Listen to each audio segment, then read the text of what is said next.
Live on Plus TV Africa, and we are on DSTV channel 408 and streaming live on YouTube. We're set today to start the show, and our first guest, who is a seasoned lawyer and real estate expert with nearly 21 years of experience, 15 of which have been dedicated to navigating the complexities of real estate, is right here. Yes, Adebimpe Ariola. She earned her law degree from the Olabisi Onabanjo University and a postgraduate diploma from Pan Atlantic University. She's consulted for real estate developers, Nigerians in diaspora, cooperative societies, and private property owners. Her journey into real estate was actually shaped by two key experiences. First in 2006, when she discovered that even a certificate of occupancy, which is the CFO, does not always guarantee a trouble-free property. And then in 2009, she personally lost, guess what, 300,000 naira. At that time, At that time, in a transaction, realizing that legal knowledge alone isn't enough in real estate. And so right now, Adebimpe joins us to help us shine our eyes. If you understand, that's John's language, to shine our eyes when it comes to real estate matters. Welcome, Adebimpe. It's so good to see you. Thank you for having me. And your smile is so captivating. What did they happen?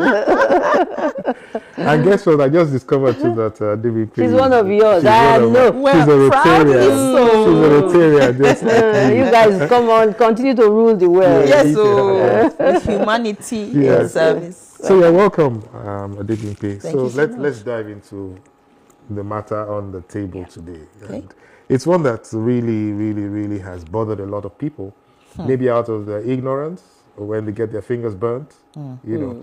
So let's know, could you just describe for us the pivotal moment in 2006, you know, when you discovered that a CFO isn't proof against, it's not a guarantee in real estate. But we've always relied on CFOs. Please, if that's the only thing you take away from me today, please take it away, that don't rely on CFO alone. So we went to school believing, they didn't actually say it in school that is the ultimate. But, you know, it's just logged in your head in a certain way because it's issued by the government. And of course, the highest authority in any country is supposed to be the government. So while that is not a lie, there are underlying factors that we didn't know. And so I got into practice as a young lawyer. We had this client, big client, who had connections and power. And someday they just brought, the original copy of the CFO was with me for like maybe 2 years. Yes. And they were like, this is the CFO of so and you need to draft an agreement within 6 parties. I think the 6 villages of the Omonile that own the land. I couldn't reconcile. How do I begin to talk to 6 people on one CFO? 6 Omonile. And then I can see the original CFO signed by the governor. This one was not signed by commissioner. It was signed by the governor.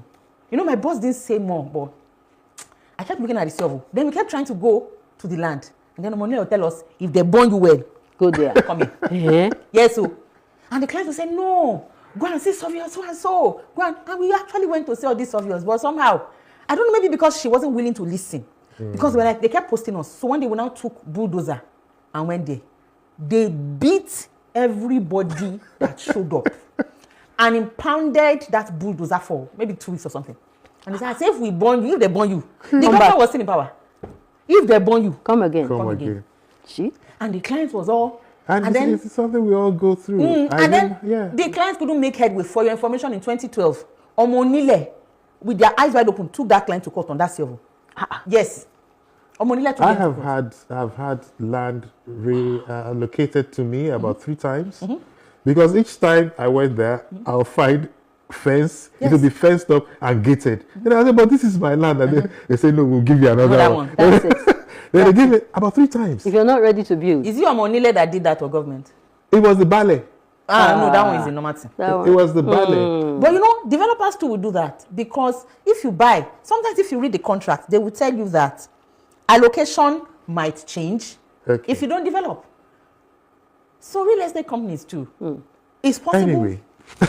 You know, I know, but all of that is in the agreement. Yes, it's they in tell the you agreement. From the moment that you especially complete those who your want payment, you to develop, those who want development on time. Yes, I left that place. I left it because the final time when I got the third relocation, Okay. I just went and did 4 coaches of fencing around it, and then I called the ballet's boys because I called them, I bought them drink, I gave them money. Do you know that before I got home, they beat my workers up, and in 2 weeks, one of them died. One of my workers died, and I just said, sorry. You're not going there. No. Oh, there was something that they were not saying. Because I've also worked with Omonile. There was something they were not saying. I left it. There's this part of what we're taught in school, right?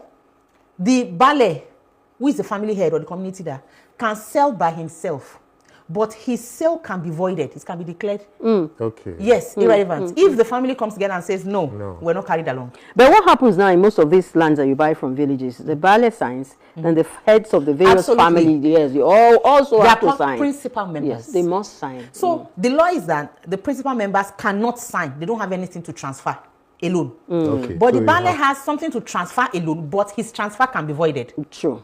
All right. So the question is, you miss the ballet. So you must bring everybody Thank on you. board. You now have to do your due diligence to find out who are the other principal members. That is must the be word, That's due the due diligence. diligence. That's the due diligence. And then you now have to sit down and say, who is the youth leader? Because the youth leader is the head of the next generation that will cause problem. Wahala. If you don't build on time. Yes. So you will see even their receipts, family receipts. You will see the ballet, you will see the treasurer, you will see the youth leader, you see secretary, small corners on that receipt. Oh, wow. Because they are principal members that have to buy with the ballet.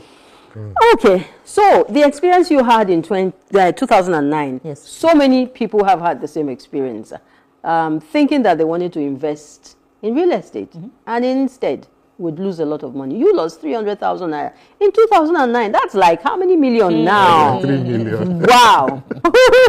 So what key lessons about due diligence and risk management did you learn from that experience that you would like to share with us today? First thing is that no matter who is selling to you, ask questions. Because the person who sold to me was not dubious. He probably also had some questions he had not answered. Yes, okay. He was not dubious. You need to ask questions. Your questions might set a light bulb up in the mind of the seller to go back and find out some things. So where is the land? So how do you derive title? Due diligence is to confirm that the title the person is giving to you, they have the rights, they have the proper authority to transfer. And this is not just for Lagos. This is for all over the country. Okay. Because the family that gave to the person may feel that he spoke to all the right people, but then there are still 1 or 2 who are the most troublesome and who usually don't show up at the beginning of conversation. Yeah, they will just keep them away because they know they are troublesome. Yes. And those troublesome people usually have energy. Ask the right questions. Okay, so we are going to ask the right questions. But you see, just like you're sitting here now, we've sat with several people, maybe not on the TV show, who have given us this advice, that advice. Now you are my recognizable authority right now. So tell us, what are the top 3 due diligence steps that you believe are essential before finalizing a property deal? In the 21st century real estate purchase, I usually tell people that there are 3 stages. In 2009, I will have bought the property, paid, I will have done my due diligence, paid, and assumed that I own property. In today, I won't do that. I usually tell my clients, I will do 3 levels of due diligence. I will do due diligence before you start paying. I will do due diligence while you have paid or in that process of closing. There's a bit more I will do after. Reason being that, let me give you a simple example. People are selling land in Ekpe, genuinely so. But government says that they are taking over Ekpe. So what happens to those who started buying last year and they are not in touch with the news? They did that due diligence. The people selling have authority to sell. What happens halfway through the transaction? So do you do due diligence every day? No, not every day. So the major one is at the beginning. Things are changing. Let's not assume that because, see, the thing with real estate is that because real estate return on investment is guaranteed. It's not the one that you come and say, will I make profits? You don't ask those questions in real estate. That is why where the bottleneck is in ensuring that the transfer is authentic. That's what the bottleneck in real estate is. Because if you don't own the property, there is nothing, you cannot be talking about return on investment. You can't. You can't claim anything. You can't sell. You can't own. So when you do due diligence on the entity selling, is the person sincere? Is the person transparent? Has the person done something like this before? Do they have results? You do due diligence on title. Sometimes there's a C of 1. Then when you go to land register, allows her to go and search, there is endorsed on it, litigation pending. There's a lien. Yes. Litigation pending. Or you see a charge. Charge is even good, you can discharge it. Litigation pending, it means that the owner is not sure. And the CFO is registered. Okay, so what you're telling us now, because the ordinary man like JS and I, we find an advertisement, someone is selling somewhere, they say real estate is the way to go. That's where you will make money after 1 year or 2 years, And then we don't have all of the information, number one. We don't have the professional know-how. We don't have the time. So you're telling us now that we must reach out to a real estate expert. You had better. Or a lawyer. I don't know. So as a lawyer, I don't do all the work alone. I'm not a lawyer that will do surveyor's work. I will take the surveyor if I'm going to buy land. If you're going to buy a house, I have the basic idea because I've done this for God knows how long. But I will still take along a structural engineer. Okay. Because he went to school to do it, I didn't. Sure. So what he will see sitting down, if I climb the third floor, I may not sit.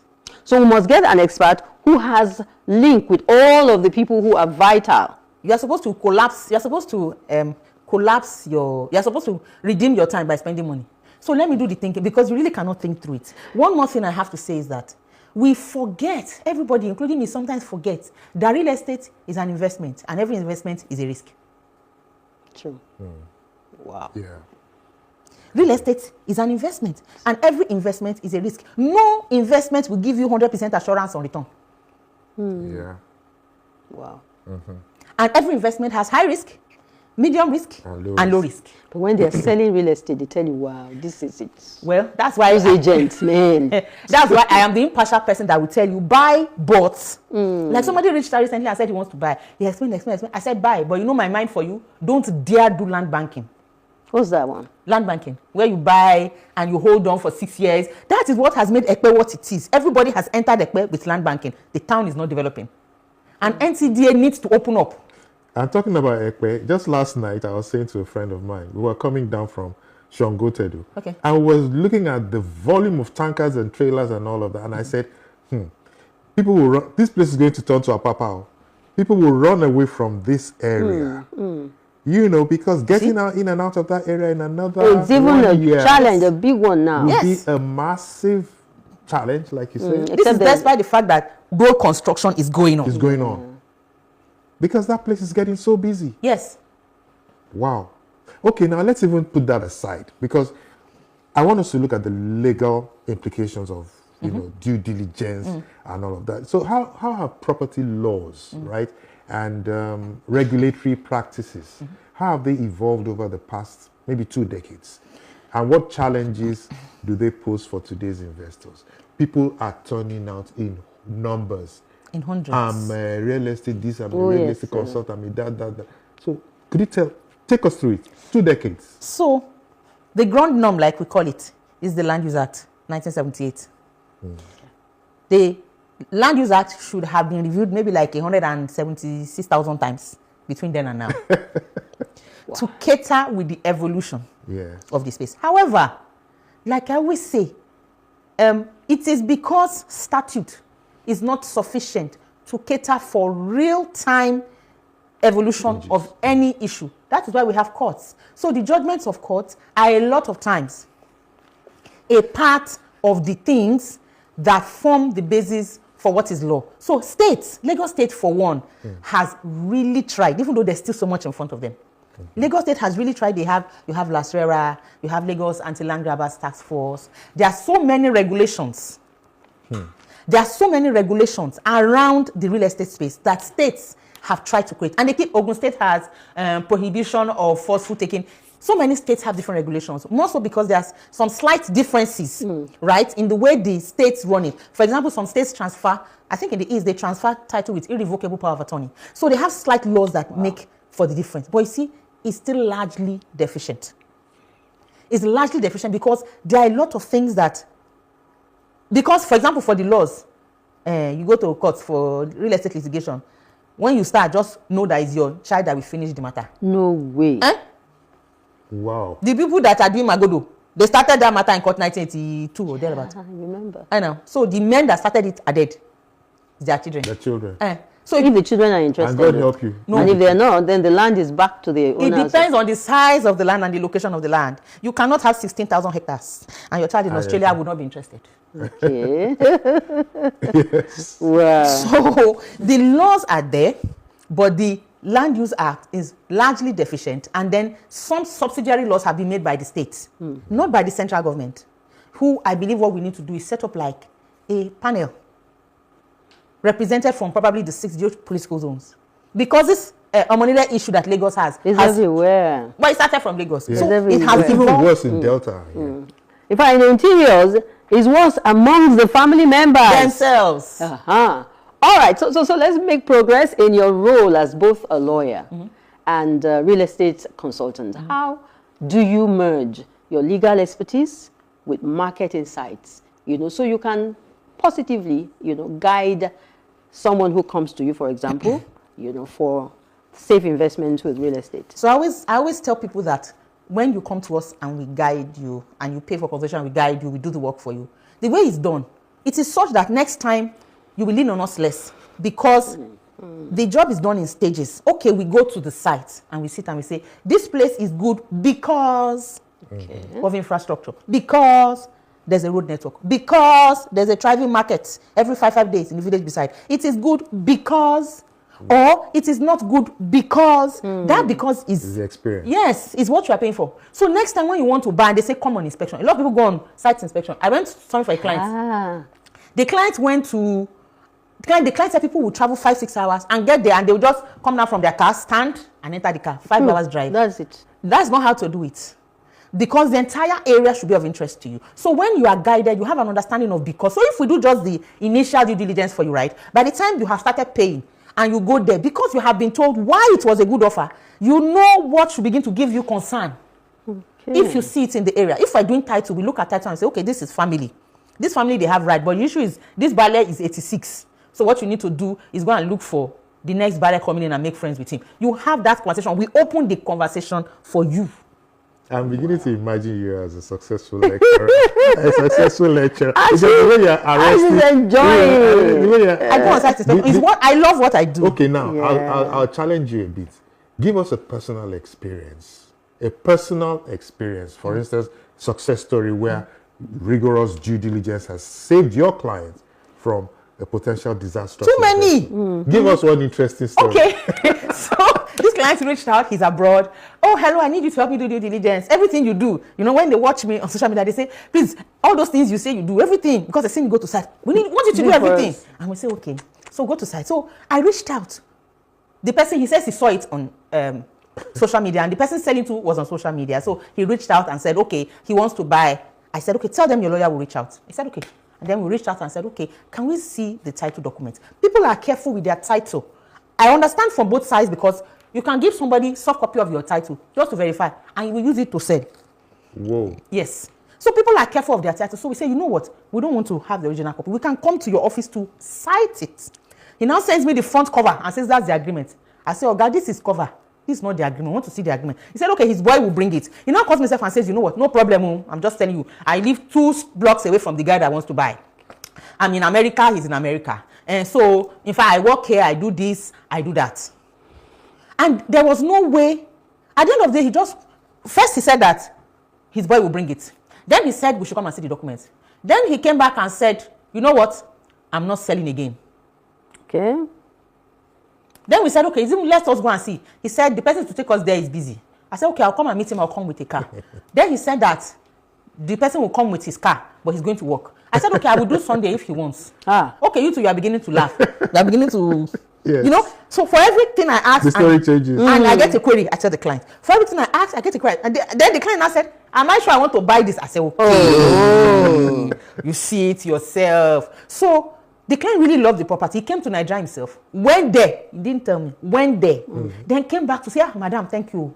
You know, when I got there, I found out that property, he had used it to borrow money.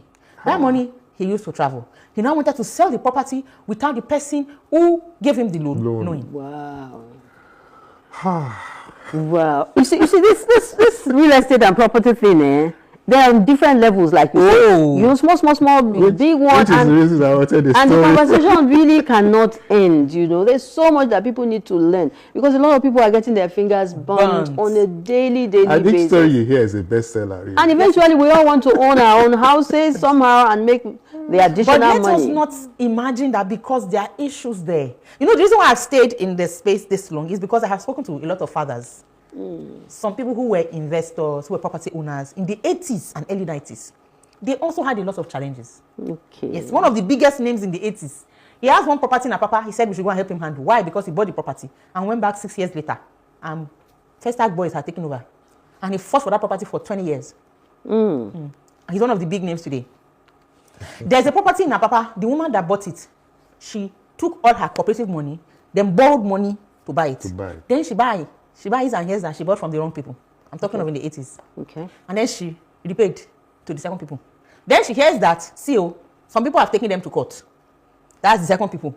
And they now said that if she wants to be secured, she should come and pay the other side. Because if the other side wins, the price of property is going to like triple. Jesus. So she paid the other side. So she paid 3 times. You see, the cost of that property today and everything she paid is like child's play. So I tell people, Nigerian property space is actually volatile. But when you make one good deal, it wipes out all your losses. Okay, well, that one good deal. All right, so as a way of winding up this conversation, you've said so many things. So this is a positive. That real estate is the way to go. Oh, yes, it still is. Investment. So what are the things that a first-timer must not do? So first-timers usually buy property from people close to them that they know. And so they evade the question asking process. Okay. The person that you know that you buy from is the worst person to buy from, because you can't raise a query if your money goes down the drain. Okay. So buy from somebody you don't know, so that there's an energy to go through the due diligence process. Okay. Ask your questions. Be ready to take your risks. Which is better, buying from known developers or buying from owners of the land? Each is a different kettle of fish. Because I've dealt with sincere money that we bought. We say, they say, okay, it's our village. But we've sold, we went to the village. We've sold. This guy I know him is my friend. Don't mind, he's a foolish boy, don't buy from him. This person I'm managing for him, I'm managing for him. If you want to buy this, buy that, buy that. And they sold. And then we call back and say, yes. And then they call back and people liked it. And they said, help us ask them. They say, I'm called. And Baba said, in our village, we've sold to second, sold to third. Right now, we don't want to get involved with third because of their issues. So, except the land we are living in, we don't have land in our village again. Omonile. We'll help you ask in the next village if they have. And we'll give you somebody to go with him, but you will settle him. Can you imagine? Omonile. Omonile. Yes. They can't give you where they are suggesting somewhere else. Yes. They'll make it work. Yes, and you settle the person that works with you. So, there are good people in every space. Okay. We hate to end this conversation. We'll continue some other time. So I think your deep insight into this intricate issue of due diligence, when it comes to real investment, we really must thank you. Certainly this is an eye-opener 101 for us. I'm glad. And we sincerely hope to have you again on the show to continue this discussion. And I'm so excited because I have a private consultant in her right now. I think this topic is really for people like her, because she has her hands. It's for all of us, Nico. It's for all of us. Thank you so much. Thank you. As Martin Luther Jr. wisely said, as we're moving to the next guest, he's talking about peace. And peace of mind is everything. When you get your hand burnt or you get, muddled up in this Omonile or developers issue, peace of mind is evaded. True. Thank you so much for your time. The pleasure is God mine. bless you.